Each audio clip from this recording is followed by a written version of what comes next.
Hi, I'm Nicole Hurd, and welcome to my podcast. I don't know about you, but I'm ready to be inspired. And the good news is, there are a lot of inspiring people associated with the College Advising Corps. Over the coming weeks and months, I will have the honor of introducing you to them. People who believe in hope, people who believe in opportunity, people who believe in our beauty, our power, and our potential. People who believe in serving in communities, and people who courageously say, I believe in you. And we will also talk about the importance of navigating the path to college. Join me in this journey to be inspired, this journey in a time of challenge to lift and love and dream. Welcome to the Knowledge for College podcast. Hello, everybody. Welcome to the Knowledge for College podcast. I'm your host, Nicole Hurd. I'm so thrilled to have you here today. This is my second episode with these three amazing people. And last time, if you haven't watched, we talked about partnerships. This time, we're going to talk about personal statements, about telling your story. Back with these P words, we're going to talk about passion and persistence, because when you're applying to college, those are two important words. So want to welcome back Eric Waldo and our two former advisors who are now amazing alums, Elisa and Carla. So welcome back, everybody.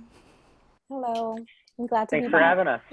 Thanks for doing this a second time. We are going to get personal real fast. Here we go. So I will start by getting personal by saying I've already shared in the podcast, my daughter is a freshman in college, but my son is a senior in high school. So I am still in the midst of the college process, not just in my passion and vocation with the College Advising Corps, but in my home. And so Matthew is applying to college this year, and we were on looking at the lovely common application prompts, and it was time for him to start thinking about his essays. And he said to me, Mom, what makes a good personal statement? And I said, I have three people who I'm going to ask that. So in our spirit of this podcast, giving light and love and hope, and amplifying voices, which again, so thrilled to amplify the three voices on this podcast today. Also into practical advice. So Eric, I don't want to embarrass you too much, but do you remember that personal statement that you submitted a couple of years ago? Believe it or not, I do. I'm one of those people who has like a crazy memory. So I do remember my personal statement. I'll tell you. So folks, this can maybe lead into my advice. I think you got to be honest, you got to be true, and you have to say something that's uniquely you. And so for me, my bio is a little strange, where I like to tell people I'm a Puerto Rican Jew from Alabama. And I talked about actually the experience of my grandmother, Ana Rosa Rodriguez, who raised three daughters by herself in Puerto Rico, raised my mom and her sisters, but then late in life had Alzheimer's, and just like how seeing our family struggle dealing with sort of the matriarch in the family, go through this mental health decline, and what it meant for me as the grandchild, and seeing that change. And it was really just me writing less about myself, but more about this sort of what was happening to our family and what I was seeing it bring out of my mom and me, and what I was learning about people and the healthcare system. And, it wasn't me saying like, oh, by 27, I'll have written my first, Pulitzer, or by 45, I'll start this organization, do X, Y, Z. It was just kind of letting people have a little window authentically into who I am and my life. And that essay got me into my top two schools. And I always remember it.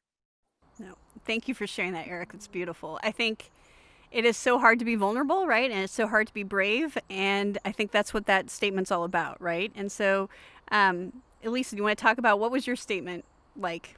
Yeah, no, most definitely. Yeah. I took a non-traditional route through higher education. I was a community college student, and then transferred to a Cal State where I didn't really have to write a personal statement for my undergrad. But I just completed my graduate program, and I definitely had to write a personal statement. And honestly, when I was writing those personal statements, I was still an advisor. And so when my students were writing their personal statements, I was writing mine as well along with them. And I was just in that personal statement for my graduate program, because I graduated in college counseling and student development from Azusa Pacific. I focused on my journey. And so my journey through higher education, being a first generation student, having gone to community college and being a stellar student in high school. But again, I didn't have that support to tell me, hey, there's a difference between a 2-year, a 4-year. You have the grades and the capability to go to a 4-year. You know what? I didn't have someone to challenge me to say you should go. And again, that's another the reason why I want to go into counseling, because I want to be that voice to say, hey, you can, and you have the grades and you're capable of doing it. Let's push you. I didn't have that person in my high school experience to push me to challenge myself. And so in my personal statement, I spoke about that journey, and I advise my students to do the same, and to speak on a journey or speak of an experience that shows that, you know, they're dedicated, they're passionate, and they are, you know, want to excel and succeed. And I mean, I'm going to share, if I can share an experience. Oftentimes students would come to me saying, well, Miss, I don't have a sob story to share, or I don't have anything that's unique, or, you know, I'm just ordinary. And I would, you know, I would take a pause, and I would have them, you know, look through the questions, and, you know, I would say, okay, let's forget about the questions. And I would rephrase one of the questions for them. And I would ask them, okay, tell me about, you know, why are you interested in this hobby? Because I would see their folders full of pictures or things like that. So I would catch something from them, and they would go on for 5 minutes speaking on that, and very creatively. And I would tell them, next time I'm going to have a tape recorder, and I'm going to record your conversation, because there goes your personal statement. And oftentimes they don't know that. And so that is something that I would tell my students. I'm like, you see, it's right there. You just told me your personal statement. And so that is something that I one of the memories that I do cherish, is that my students know what they want to, they know what they have to do, but they don't know how to do it. And so I would always encourage them, like, you just told me, you just now got to put it on paper. Carla, you want to talk about your personal statement or some of your experiences with that lovely process?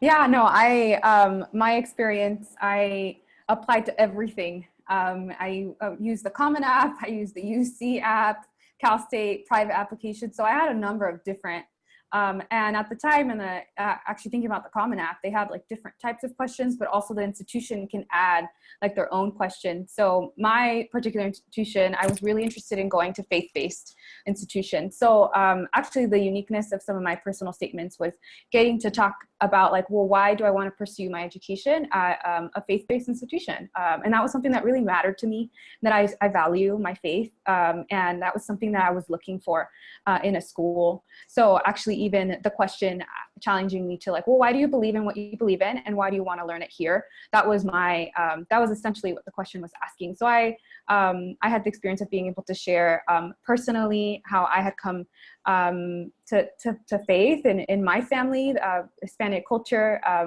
really being just struck by faith at a young age, and how that influenced my desire for education and wanting to care for the people around me the way that I believe that like God cares for the people around us.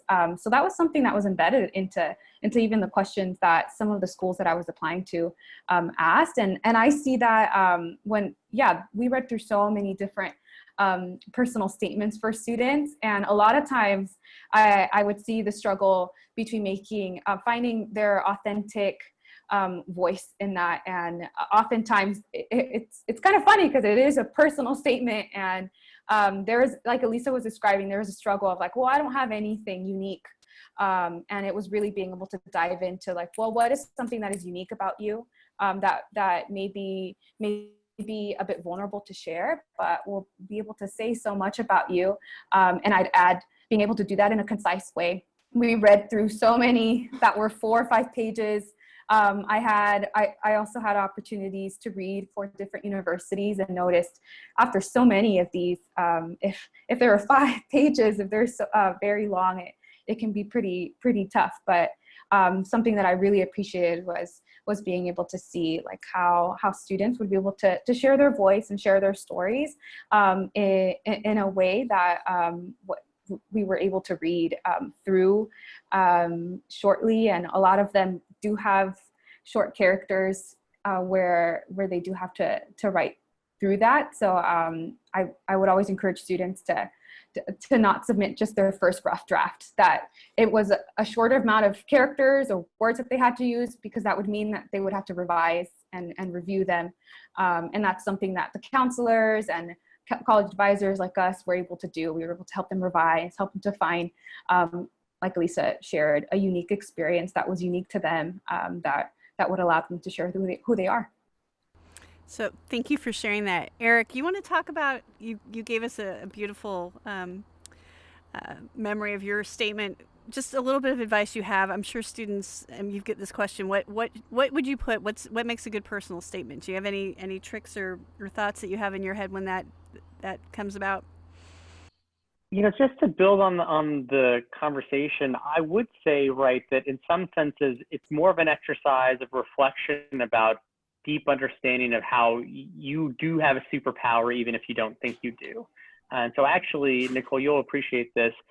It was the week after Trump was elected in 2016. We had planned already with another nonprofit, 826 DC. It's a chapter of Dave Eggers' national nonprofit, 826, which runs basically after school writing centers around the country. They want to get young people excited about creative writing. They really make these really fun places. They do essay writing workshops all the time, and they brought in students to the White House, low-income first generation students of color, into the EOB, and we were having this day-long session about how to be a better writer and how to write your own story. And it's really a fun exercise, and I actually think no matter how old you are, the personal statement's a good exercise because it forces you to think about, if you're an older person, thinking about your LinkedIn profile, thinking about writing a cover letter, thinking about your resume. They're all different versions of how are you telling someone your story. And the same problems that maybe plagued some people when they were 17 and 18 still plague people when they're 37, 47, and 57, because they think, is that important? Does anyone care about that thing I did? Is that thing I did important enough for me to put on my resume? Is it important enough for me to write about in a personal statement? And I would argue, and again, this is advice from Dave Eggers, a great writer, and Michelle Obama, another great writer, two best-selling writers. With Mrs. Obama, we did a student event before the Becoming book tour started, right as it started actually in Chicago, where she visited her old high school. And we went to Chicago. And we did a roundtable with girls who are current high school students in her old high school. And she, Becoming is all about learning to tell your own story and seeing the value in your own story. And Mrs. Obama was talking to some of the young women, and someone's like, well, I don't know. Like, I don't even know why I got chosen to be here. Da, da, da, da. Like, she kind of felt like she didn't feel like she deserved to be in the circle. And Mrs. Obama said, well, tell you just told the story about you have a job, you're taking care of your brother, you're doing all these things. Like, that's important. That's a bigger deal than, being on the swim team. Having a job, taking care of your brother, getting to school the way you have to. That's impressive. And you just don't know it at the time, because in the value system, sometimes of a teenager, you think, oh, that doesn't seem to have the monetary value you think it does. But admissions deans, people, whomever, as long as you can tell that story compellingly of what it means to take care of your brother, cook a meal, walk to school, whatever your life is and what you're thinking about, it has value.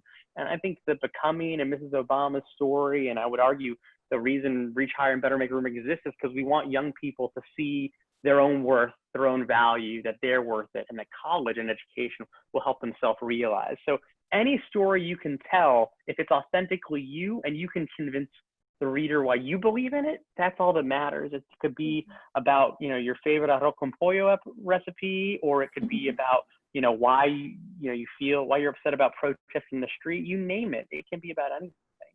Eric, you've got me so inspired by that, because let me tell you, I think so many of us don't keep journals, or we do keep journals, or we keep journals at part of our lives. And I think, a personal statement is just almost a journal exercise, right? It's really just one of those incredibly important moments of self-reflection. And while we're in a pandemic, I think this is an incredibly important time to do some self-reflection. But I nerd out for a second here and tell one of my stories. I used to journal a lot, and I kept a diary when I was little, and I actually recently found my diary from when I was in third grade, right? And I mean, it's totally dorky, right? Like, I mean, I'm in third grade, it's in pink writing. but it's amazing the through lines in your life, right? The people who touched you when you're young and how they continue to kind of, you stand on their shoulders or you hold their hands through your whole life, right? And you see these through lines. And I could appreciate, I shouldn't do it publicly, but in third grade I won a dance award and I still love to dance. Like I said, I will not do it on these podcasts, but I will say, like, there are these things that you find out about yourself that you forget sometimes. And when you go back and read a personal statement, or you go back and read a journal, or you allow yourself to be vulnerable and actually do the becoming work, because we're never through. We're always evolving. We're always growing. I think that's the best of these exercises, right? I always try to tell students, this is not painful. It shouldn't be painful. Try to enjoy this. This is an entree point into telling your story, of getting your voice.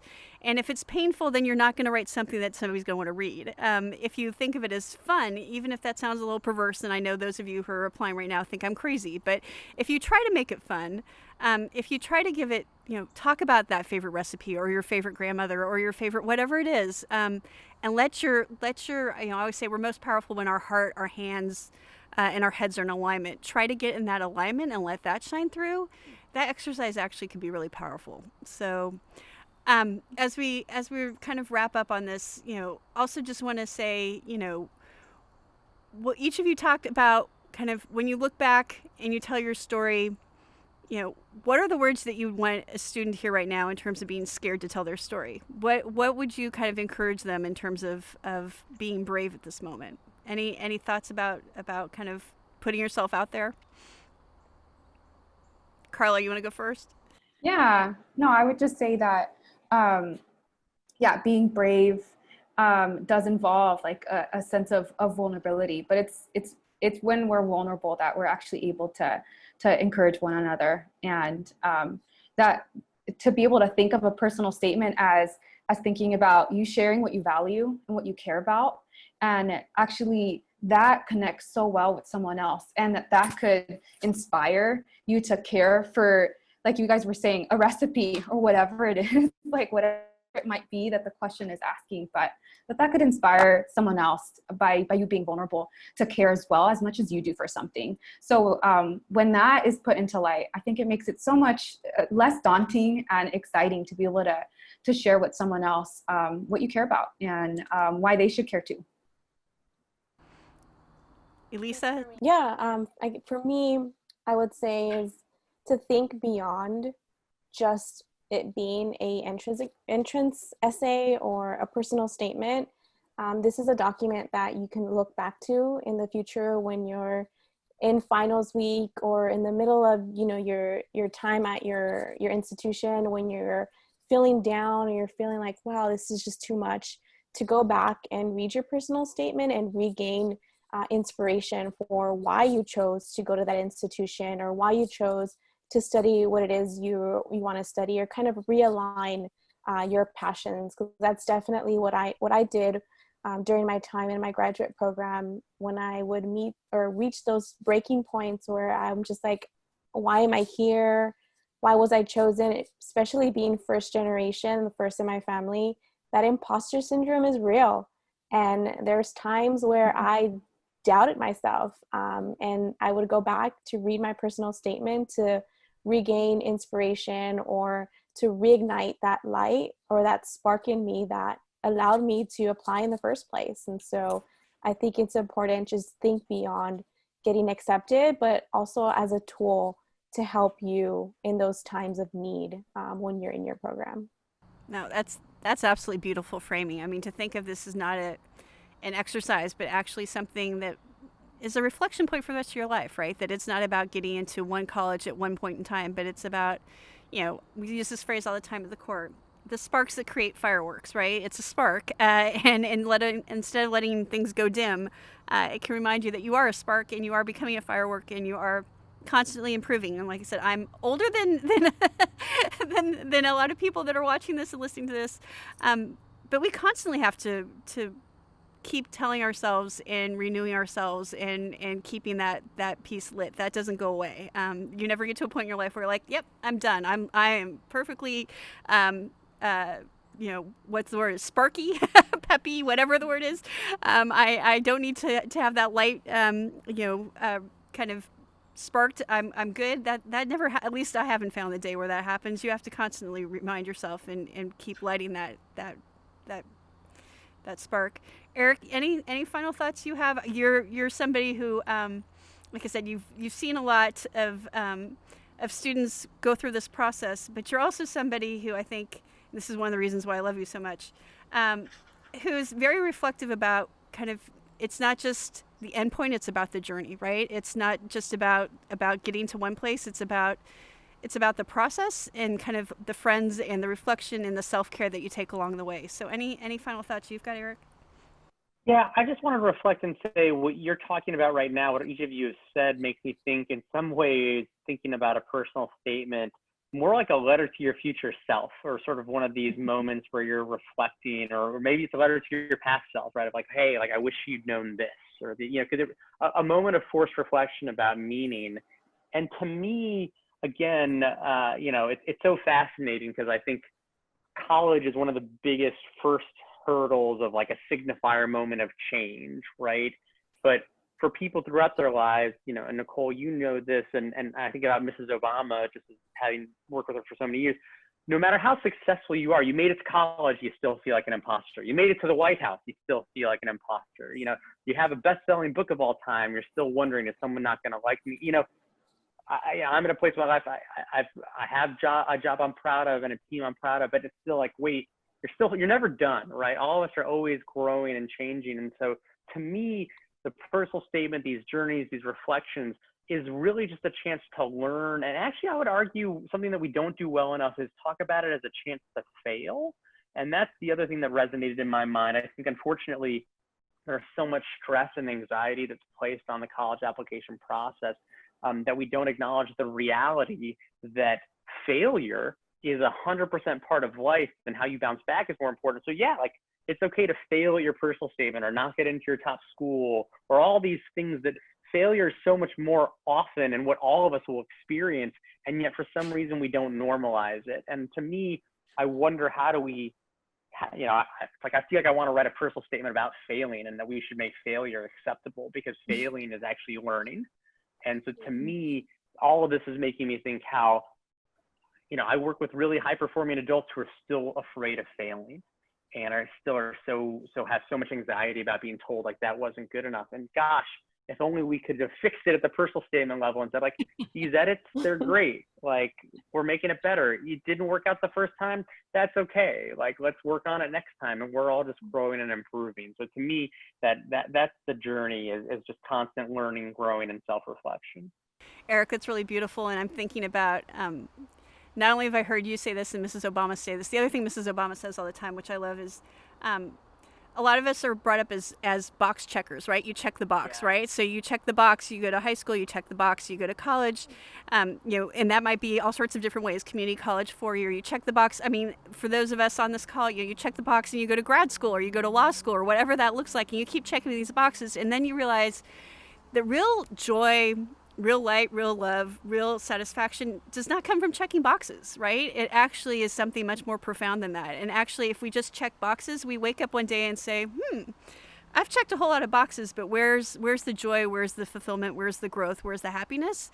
Because the box in and of itself doesn't make us happy, right? I mean, I think about my own educational journey, and I remember getting a PhD, first in my family to ever go to graduate school on the one side of the family, and it was a big moment in a lot of ways, but I also felt afterwards like, okay, box checked, right? And back to the imposter piece, I think there's so much humanity in this. There's so much common thread that I'm hearing in all of our voices right now about the personal statement. If you do it right, might actually just be one of those moments of reflection where we just say, you know what?